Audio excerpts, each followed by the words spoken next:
And we're recording. Ladies and gentlemen, I introduce to you Miranda, whichever side she is. You're watching this live. So I'm Katie Tupling, and I'm the one who's hosting these interviews, and it's lovely to meet Miranda. I don't know whether we have met physically anywhere before, but I've only ever seen an avatar on Twitter and Facebook. Have we met? I don't think we've met. I think we've only met online. The kind of name and face that I feel like I ought to have met you. You feel very familiar. I feel like I've met you before. Did we meet at Greenbelt once? I've not been to Greenbelt. I'm gutted I've never been. No, that's I feel like I must have met you at a conference, but I'm not sure we actually have. I'm not sure, but here we are in our respective abodes doing the domestic thing, which is lovely. You are in a setting I admire. We're surrounded by books. I'm in a setting which I never usually get into, the kitchen, because my other half cooks. So this is a mystery for me of like, oh, is this where the food comes from? So why the kitchen then? Is it just where the Wi-Fi is best? I'll tell you why. This is a little sneaky peek into our life. A 9-year-old is in the bath upstairs with Daddy doing a very loud, noisy bath time. And if I was in the study where it's nice and quiet, it would be very loud from the other side of the corridor. So I'm in here, the furthest point away from the bathroom, so we don't get screams of "ah!" as we're trying to have a conversation. Enough about me. Good reason. So Miranda, how are you? And before the COVID thing happened, what is your role? What did it like? And who have you got at home with you? Okay, I'm fine. I'm physically well at the moment. I haven't had COVID. I'm team rector of the St Luke in the City team parish, which is a very long job title in Liverpool, which basically means I'm vicar of 3 churches in the city centre of Liverpool and Toxteth. I'm meant to have a colleague, but my colleague retired last May, and although we've appointed, the new person isn't starting until the autumn, so I'm currently on my own with the 3 churches, although a big and very active lay team. I've been here 3 years now. Before that, I was up in the northeast in Newcastle and Durham. So I keep confusing people in Liverpool by commenting on how warm it is down south, which really messes with their heads because they think of themselves as north. But having come from Durham, it's a lot warmer down here. It's like I lived in Sheffield, everyone's talked about the north, and I'm like, Sheffield isn't north, there's like a whole county and a whole county. You've got no idea, but now in Oxford, which is properly south, I feel a long way south. That is properly south. So who have you got at home with you? Well, there's currently 6 of us, although my family's only 5. But, so my husband, Phil, is a chemical engineer. He works from home anyway. So he studies through there. I had to tell him not to have the 3D printer on while we're doing this, or that would have been very noisy. And we've got 3 children. The eldest started university this year, so he's back with us now, but he wasn't back with us when this all started. Okay. We managed to get him. And we've got 2 children still at school, a 15-year-old son, so he's got GCSEs next year, and a year 6 daughter. Okay. And we've also, in our house, just to add to the complications when all this started, we've also got a friend lodging with us at the moment. He's a doctor who works at Alderhay, and is on kind of a 1-year rolling contract currently. And so he's lodging with us while he waits to find out whether it's permanent. He's been with us for about 18 months. So when this all started, we were like, yes. And we've got a doctor living with us. So. Which must make shielding kind of interesting. Tell me about how the shielding came about and how it changed your life in terms of logistics and schooling and work, and how it feels being put on the shielding list in the first place. Yeah, the shielding was weird because I think it took everyone by surprise because nobody would think of me as unhealthy or, I'm not on any lists of disabilities or anything. There's apart from having very bad eyesight, there's nothing wrong with me. But I had a car accident when I was 18, very bad car accident, where, and in that, I lost my spleen. Oh. When that happened, I didn't even know what spleen was. I'd never heard of it. Okay. But it turns out it's quite an important part of your immune system. Okay. So, all it really has meant day to day is I'm meant to be on antibiotics permanently, and I have to have the flu jab each year. So back when all this started, it was a couple of weeks before lockdown, they said, if you have a flu jab every year, you should be staying in. Yeah. Maybe it was about 10, I can't remember the exact time ago, about 10 days before proper lockdown. Yeah. So I've been in since then. Mm. And then they started sort of separating out into different lists. And I wasn't obviously on the most extremely vulnerable list. Sure. It was quite specific conditions. It didn't look like that was, it didn't say if you had lost your spleen in a car accident. You weren't there. But then a couple of friends who are doctors, got a friend who's a senior doctor up in Newcastle, kind of rang up and went, "You've been put on the list that, you know, they've now added." Oh no. People be really, really, really careful. And then I got the letter, and it was really weird experience getting the letter. It's quite a stark letter, isn't it? It's not very pastoral. I mean, I didn't mind that. I quite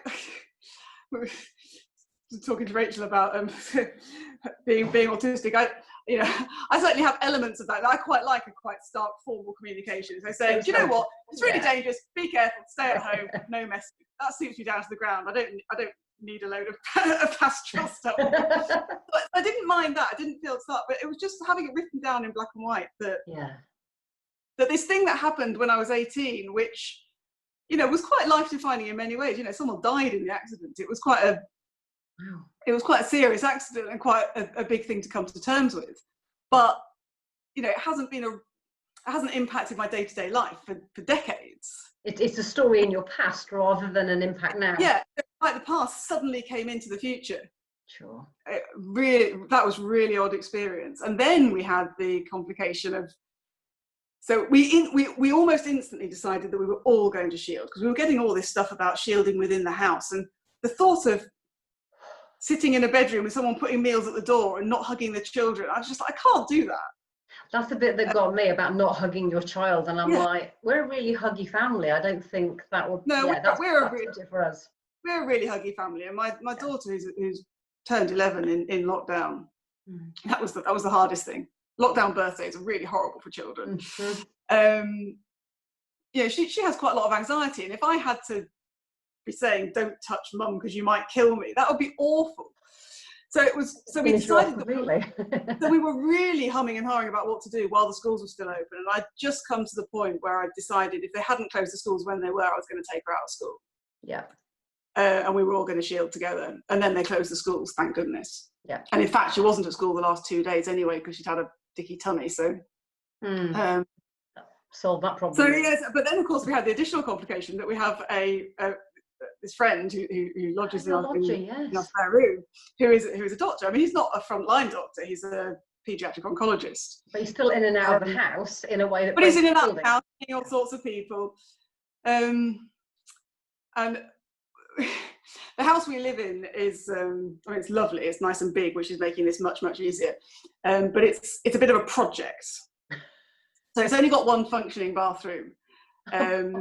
And so I said to my husband, who's a real DIYer, I said, "Oh God, if only that other bathroom, because there is a second bathroom, but you can't use it. You know, we couldn't use it. No, it didn't have hot water to it, so it had a functioning loo and sink, and a bath, but it had cold water." I said, "It's such a pain that's not a functioning bathroom, because actually then we could shield from our friend within the house." Yeah. Well, he's a real DIY hoarder and a bit of a Professor Brainstorm, and he just disappeared off down to the cellar and emerged. And about 4 hours later, there was a pipe snaking up through various holes in the wall through the house, and hot water had been ripped up the upstairs bathroom. So the children had a bit of a huff when they realised that meant that our friend got the nice bathroom. Now it has hot water, yeah. Yeah, but so that was amazing. I did say it's most of my references are from children's books. So I was saying he's a fantastic fox from the fantastic fox. Your father is a fantastic fox. Or I also said it's a bit like living with Pa Ingalls from the Little House on the Prairie. Yeah, turns down to anything. Just making stuff. Yeah. So has it worked? Has your lodger now got separate spaces so that he can come and go? Yeah, it's pretty much got separate space. We are both still using the kitchen, but we're just using it at different times. I mean, he works very long hours anyway. And in fact, he's not going in that much because they've arranged things so that he can mainly work from home. Yeah. So there's also an internet cable snaking across the house so that he can do all his haematology scans and things online at home. It's complicated. But it's, yeah, but it's what, to begin with, it was a bit stressful, kind of, oh, he's coming to the house, we need to be, you know, but actually... Yeah, stay away. Yeah, exactly. Stay 2 meters away on the other side of Oh, give him a little belter ring as he comes in, yeah. So that's kind of how it's impacted you in terms of the change of kind of identity, and that the past now apparently is now shaping the future, the whole shielding thing, the whole logistics thing. How about the shift in the way that you exercise being a priest? You're still a priest, yeah. But it's changed, isn't it? It's really weird. Just saying, just as we started, you know, I'm not wearing a dog collar. I mean, I can't think. I mean, I've kind of occasionally put one on to take a Sunday service. You're wearing one, but you know, yeah, because you're not pajamas, doing. It's a onesie. It's not real. I want a onesie like that. Wouldn't that be great? It is very strange because so much, particularly early on, there was that early rush of people to be doing things and organising volunteers and doing food parcels. Yeah. There was a bit of and because I think partly because I was out of that, and there's always a certain jealousy that other people are looking good and doing stuff that you can't do. but also perhaps, you know, I was out of it and slightly apart. I found myself thinking, oh, we do rush to try and look good as a church, and actually in Liverpool we never really did that because the council are really good here, and the council very quickly started a list for volunteers. So before anything was organised, they were like, if you want to volunteer, sign up here. If you need help, sign up here. And when we get organised, we'll get in touch. Brilliant. So actually, as a church, we never got into all that because that was already happening. And we've been running a food bank as a church for years. So that had to very quickly change all its procedures. And as a trustee, I was kind of involved in signing off the procedures. But I haven't been going and helping deliver the food bank and so on. That just happened. So I have felt a little bit redundant in terms of doing all that running around. But in a way, that was the least of my worries because that's never been a core part of my ministry anyway. Sure. We've always tended to work as a church in partnership with other organisations, and we're more likely to, you know, people from the church go and help with the asylum charities rather than the church running an asylum charity. It's not the way we work. Yeah. But a lot of my ministry is meeting people in coffee shops, having a coffee, having a talk. And of course, all that stopped. And for me, all that stopped before everyone else. Yes. Yeah, a good week before. Thought it had to stop. So the first couple of weeks before lockdown were actually really tense because when I'd been advised to be careful, but before lockdown, we had a service before we'd been told to stop having church services, the week before that, we had a service which went ahead because we were saying goodbye to a member of the team who was leaving. Okay. I carefully put the chairs out 2 meters apart, and for 2 weeks before that, we'd only been having communion in one kind and not sharing the peace because, you know, I'm not stupid. I'd read the news and it didn't seem sensible, you know. Yeah. But my goodness, most people were grateful and reassured and felt safer, but there were a few people who, there's one person who just started arguing in the middle of communion. Well, I don't know why you're doing this. This is ridiculous. You know? Communion? In communion, as the person was going around giving out, my colleague was going around giving out communion. Well, this is ridiculous. What an overreaction. I literally wrote to the bishop to complain about me going beyond the guidelines. And so the whole thing started off really stressful. It started off with that whole kind of, you know, you're making a fuss, you're being silly, you're being scaremongering. I don't know, you know, honestly, you're just pandering to all these panic, and you're just going to spread panic, and it's.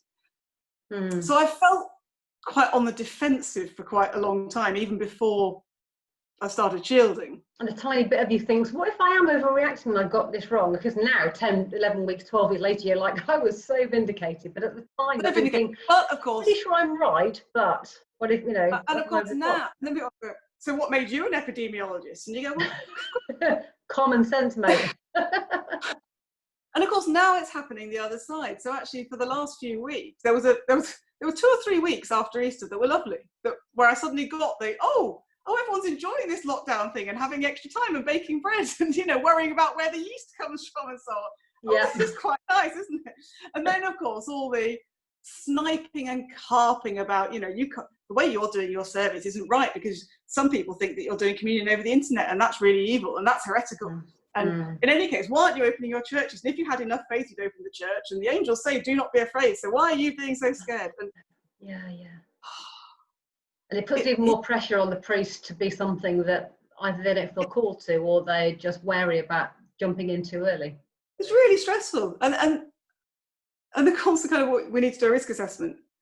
Yeah, we do. I mean, I'm not an expert on writing risk assessments. No. I mean, I can write one. I'm not stupid. But the idea that I'm going to be responsible for whether or not someone gets COVID-19. Yeah, if we get this wrong as incumbents, what happens next? Yeah, I mean, it's just an awful thought. Actually, so far, nobody in our congregation has died. Yeah, which, you know, feels like an achievement. Well, it does feel like an achievement. Yeah, I mean, it does genuinely feel like it vindicates the fact that actually, for those 2 or 3 weeks when everyone thought it was silly, we overreacted. Yeah. And actually, you know, Liverpool is currently the worst affected region in the country, probably because we had that big international football match just before lockdown. Oh yes. You know, and actually we were really, really careful, and it has kept people safe. But increasingly, I'm hearing voices saying, you know, well, you shouldn't be worrying about being safe. You know, it's more important that people have access to God. It's more important people get the sacraments than that you're safe. And that's a tough one to argue against. Theologically, I kind of get, but now you mentioned the G word. You mentioned God. Now, of course, we are both priests, so it would be really weird not to have this conversation and not to mention God. A friend I was talking to the other day, and I said, "So where's God been in all this?" I felt very mature at that point, going, "So where's God been?" I felt like a spiritual director. I thought, "Wow, who's kidnapped my body and gone off with somebody mature?" But their response to me was, "God is nowhere near. I'm being left in a vacuum." So I thought, well, that's interesting. I wonder if that's a common feeling or if that's just them. So for you, where has God been in this whole thing? Actually, I'm surprising myself by thinking this, but I'm actually feeling a bit of a renewal of vocation in all this. The first few weeks I was just really, really busy and really focused on doing stuff. But actually, normally I find Holy Week and Easter passes by in a bit of a blur. I imagine it's a bit like being a store merchandiser and not enjoying Christmas. Yeah, you know, you're so busy. You're so busy delivering all the services. Oh no, nothing will ruin Christmas for me. I love it all. But you're so busy at Easter that it's hard. You know, and you're preparing Easter Sunday, so you don't really enter into Maundy Thursday and that kind of thing. Yeah. And somebody wrote a blog talking about it feeling like a sort of long Holy Saturday, and that really rang a bell with me. And I thought, actually, yeah, I feel like I'm really entering into it. Yeah. Much more this year. And early on, I started very early before lockdown. I think it was before lockdown. I did a little Facebook Live thing saying, look, I just need to explain that I'm shielding and this is why. And then the next day was our normal weekly morning prayer. So I said, I'll do morning prayer online tomorrow. And at the end of that, people said, well, can we have this again? So I said, well, shall I do it every day during lockdown? At that time, thinking we were talking a few weeks. I hadn't got my head around this being the longevity of it. I was still thinking this is a little stopgap thing, little bridge to get us over this. Yeah. But actually, that has been wonderful. I've absolutely loved doing online services. And I mean, I feel slightly guilty as a priest, actually. I have questioned my vocation over the last few weeks because I'm enjoying them so much more, actually, in many ways. Yeah. I think probably I would still want to have gatherings, maybe Sunday gatherings, but it feels much more like that vision that you often see talked about of cell church or whatever, that actually we're meeting day by day online, and then occasional gatherings will be a celebration and outworking of that. So I'm really and one of the things that stresses me is the thought of having to do both, because actually I don't want to prioritize the in-person church over this, because this has been wonderful and life-giving, and has really reconnected me to God in a fresh way, which has been lovely. And I mean, the other thing is I was due to go on a 2-week retreat at St Bino's the fortnight after Easter and do the second 10 days of my I started last year doing the 30-day spiritual exercises. I did the first 10 days last year, and I was due to do the next one, and I couldn't do that. And St Bino's had put a thing on Facebook saying, if you can't come, go back through your notes from last time and revisit the consolations of last time. So I took those 2 weeks off anyway, and spent a lot of time in my garden reading through my notes, and it was wonderful. And in fact, that Ignatian sense of just being imaginatively aware of God's presence has absolutely come alive for me in this time. Just being present. Being present. And actually, God's presence. God's presence, not being something that you need any special equipment for or special place for or whatever. Actually, it is something you can just access just by reading a story and in your imagination.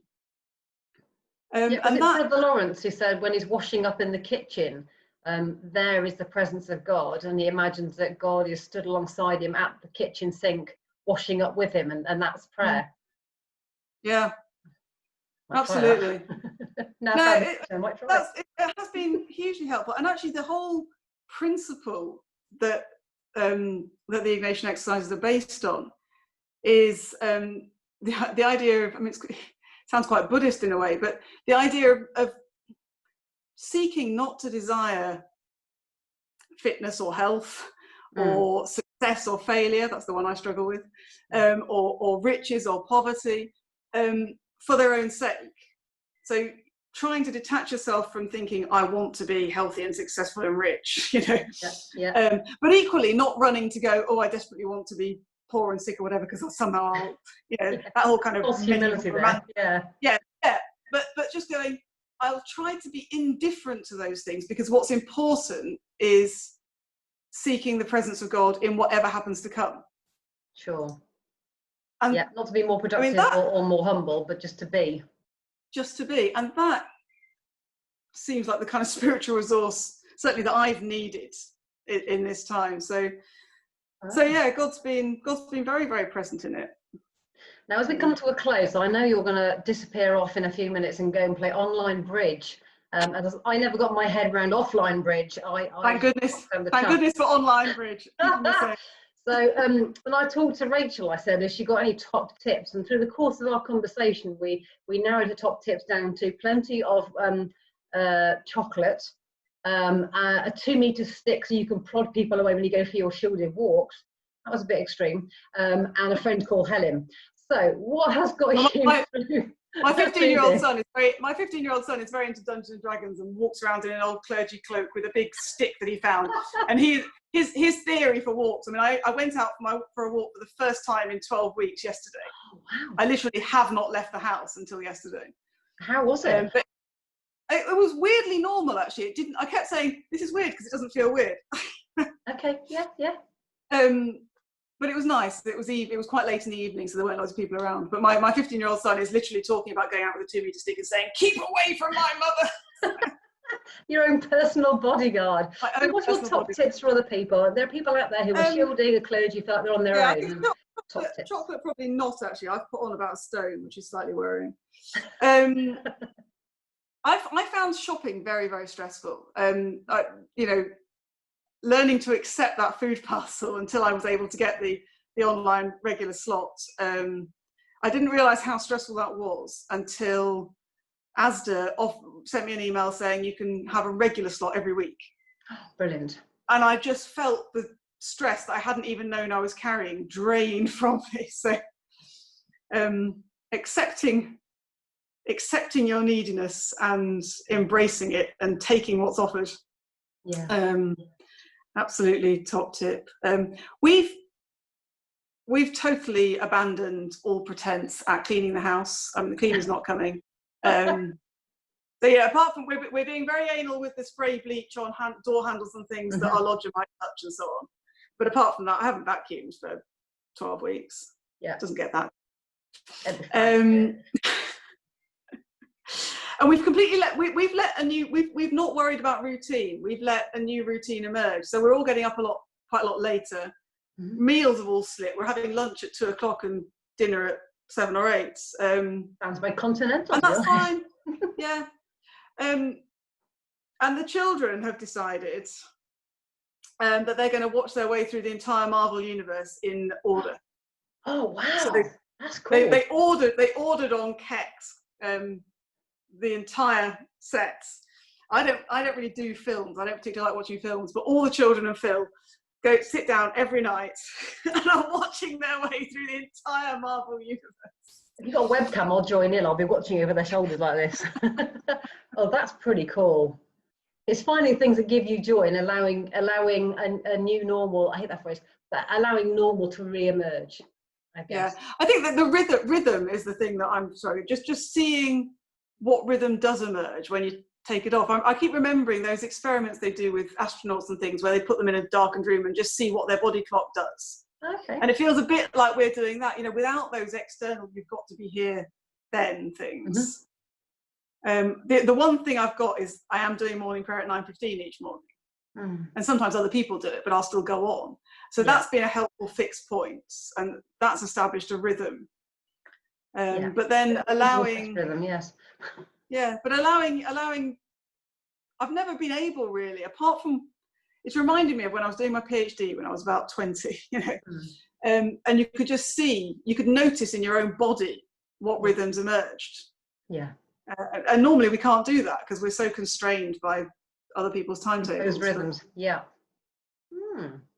Well, talking of imposed rhythms, you need to go and play bridge, and presumably you need to go and win at it. Are you a good player? I'm very much a beginner, but I'm quite a good beginner, I think. Well, you understand it, which is better than me. So I'm going to say, Miranda, thank you so much for talking to me this evening. Lovely. Well, and people out there, if you're also shielding your clergy or you're responsible for a church, we're out here. We are here. Others of us do exist, so you're not on your own. Come and find us, come and talk with us, and we hope this has been helpful.